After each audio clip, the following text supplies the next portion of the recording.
Hey guys, so I'm here to do a Q&A about misophonia, some questions about misokinesia as well. I'm using a filter because I have a cold a bit, so I don't want to look like Rudolph in front of you guys. So let's get started. So the question is, what about being in a relationship with somebody when you have misophonia? So I've never really been in a relationship when this thing started. Yeah, I'm like 24. I dated when I was it was back in 2016. It's now 2022. But I can imagine that just like close friends, just like family members and stuff, your significant other, you should really sit down with them eventually and have a serious talk like, look, babe, I just want to let you know I have this. This is what happens when this happens. I just want to let you know if something ever gets triggered or whatever, it's nothing against you, but I just want to give you a heads up that I might have to ask you to stop doing this particular movement, to stop doing this particular sound, whatever it may be. And honestly, in relationship, if they really care about you, then they should really be understanding and try to work with you through it and how to cope and do this together. The other question is about somebody who's really fed up with their family. They're tired of the whole TV, loud chewing, everything, like just being a mess at their house, sound-wise. So I went through the same thing, and I don't want to say, hey, leave the house kind of thing, but when you're with your family, however, how many family members there is in that household, I know that when miso starts, you feel very claustrophobic. It doesn't matter if you're in a room by yourself, you start feeling like everything's close around you and tight. So it's either like go for a walk, like outside, just take a break, recuperate and calm down from your trigger. But I know sometimes in some situations you can't always do that. If you're in a situation where that might not work for you, I do notice that things get a little bit better being around the family, depending.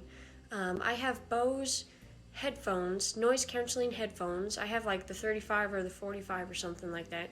So whenever I wear them, it kind of dulls the sound. Not 100%, perfect, obviously, but I want to say close to 90% of the time, the sounds aren't as bad. I also recommend like maybe sitting farthest away, like say Jimmy over there is right at that wall. You sit on the far side. Dinner table, sit on the far side, or at least farthest from the loudest person you've got. But yeah, I do recommend those headphones. It really helps in a lot of situations. The other question is, how does miso happen? And so far, studies don't really show evidence of, how it happened, how people got it. It can happen at various of age ranges. I'm 24. Some people can get it when they're older, when they're younger, unfortunately. We don't really have evidence of the cause, let alone the treatment, which also sucks. So unfortunately, we just gotta deal with it. When I was growing up, before I had the whole miso thing, I was having really bad stomach pain. I was coping with that and going through a lot of stuff. When I took lansoprazole, it helped my stomach, but everything seemed to switch, my body's not focusing on that pain. So now it's apparently switching and discovered I had miso or something like that. When I stopped this pain, miso kind of showed up. So I don't know if it's the medication or, something triggered, or I really don't know what the situation, what happened. But I did notice after the switch, I got stuck with this. And of course this is a big step. I know some people are very young, but I notice when I moved out and I'm on my own, and I have my own environment by myself, away from all the triggers, away from a lot of people, and then I have my job, which requires a lot of physical work. I use that to burn stress off and just take it out on cleaning and, all my jobs that I have to do. I honestly know and notice that my work combined with my environment being alone with very minimal sounds, it really helped calm my miso down, and I actually have very little triggers. It kind of dulled it or smoothed it down, where when I go visit my family, when they do a trigger or something, it doesn't hit me as bad. I don't know if it's for everybody, but that's what I've noticed for me. The other question was annoying sounds versus miso. So annoying sounds is not the same as misophonia, first of all. Like Jimmy over there can eat a bag of chips and, you know, the other Jimmy over there is like, ugh, that's really annoying. I hate those like crunching sounds. Like, bro, like, can you like eat quieter? Yeah, that's just being called being annoying.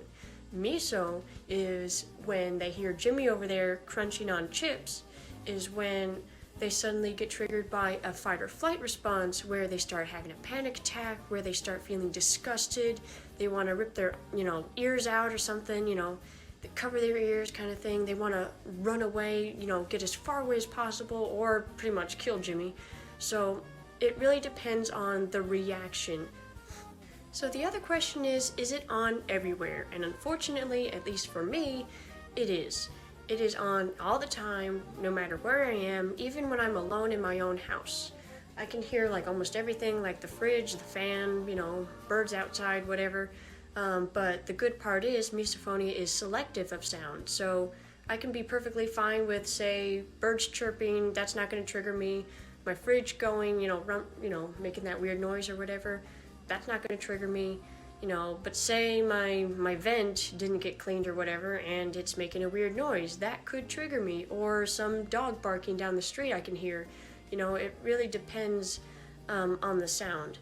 But yeah, it's pretty much on everywhere. It depends on how we react to it and if that sound bothers us. Or if we can also ignore the sound as well. I could be with my family or a group setting perfectly fine, and then say my mom crunches a chip or something like that and she says, "Oh, I'm so sorry, did that chip bother you and stuff?" I'm like, I didn't even notice you were eating chips until you brought it to my attention. Now that you brought a sound to my attention, my brain is gonna like, oh, I'm aware that this is like right here now. I'm gonna focus on that and I'm not gonna live my life that I was perfectly fine at. So do not ask people, oh, is this gonna bother you or something? Or I'm sorry, should I be quieter? Or just, we'll let you know if it's bothering us. Don't bring it to our attention, all right? The other question is, do voices, can voices trigger you? So for me, it's kind of weird. I'm not going to do an impression in case viewers out there will get bothered by it, but I do notice that Britney Spears and Shakira, they're really nice people, but the way they sing, I don't know if it's an accent or the way they pronounce like wording or something. If you listen to them, you can pretty much know what I'm talking about. But yeah, certain people like that, how they, like even accents, the way they talk, it's not personal. It's, they're great people and all, but, sometimes voices can actually be a trigger. Next question is it only around certain people? And no, anybody can have the potential of setting us off. However, I've personally noticed close people in my life are the ones that can trigger me the most. So I don't know if it's because you're 100% giving your attention to your mom, your sibling or whatever and stuff, compared to like, so you're sitting at a coffee shop and Jimmy over there sits at a table right next to you and stuff. Like, you're like, oh, okay, he's there and stuff, and you continue on with your day and you kind of ignore him. Ignoring him, or even when you're in a friend group, you're like, okay, I'm gonna be texting on my phone while she's talking to Brittany over there or whatever in a group, But most people you give your 100% attention to, like your family or people that you're really, really close to, where you kind of grow up knowing everything about them and their mannerisms. I'd say, yeah, that pretty much triggers me the most. I don't know if it's the same for everybody. This is like, a personal opinion kind of thing. But yeah, I'd say the closest people in my life, or at least the ones I'm giving my full attention to, like say I'm having a meeting and I'm talking to one person, or you're with your friend group and you're talking to that one person, anybody, you're having a full-on 100% conversation, and you should be giving your 100% attention anyway out of non-rudeness. But yeah, that's what I've definitely noticed, people you're close to. Another person asked a question like, is there a character or a movie on misophonia? And I'm like, most of the world doesn't even know this exists, let alone doctors who are still like discovering it, because if they did, they'd hopefully work more on a cure or something like that. So currently, to my knowledge, there's no characters or movies out there on misophonia, other than like documentaries, obviously.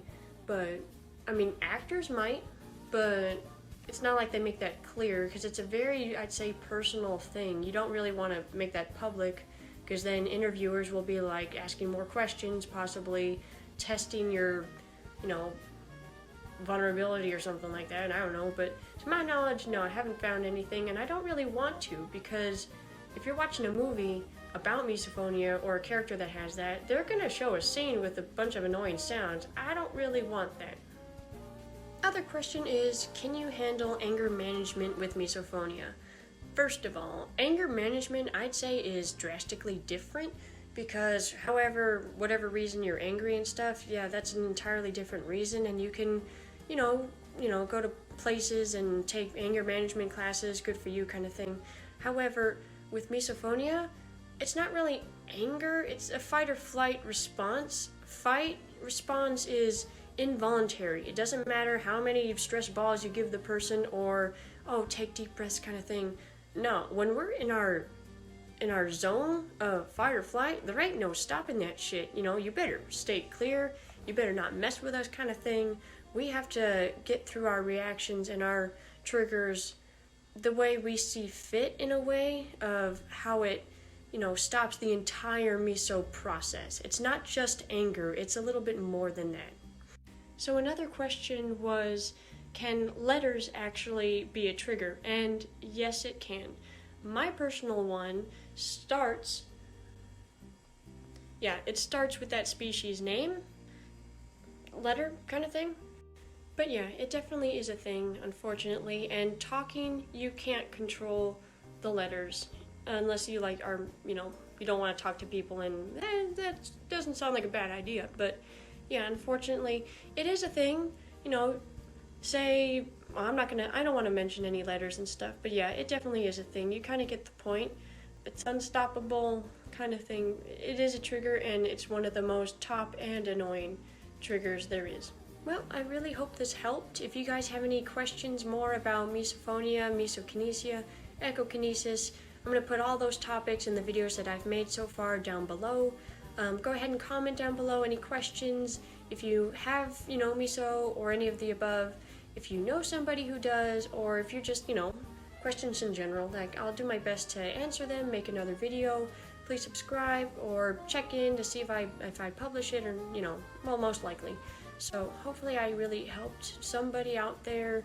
And it's also really good to think to talk about this stuff, because it's like some people feel alone out there. I've been through it, and even though not a lot of people know about this stuff, people out there do have this, and you're not alone. It's just a matter of finding those people, and everything's gonna be okay. So I'll see you in the next video, and hang in there. Bye.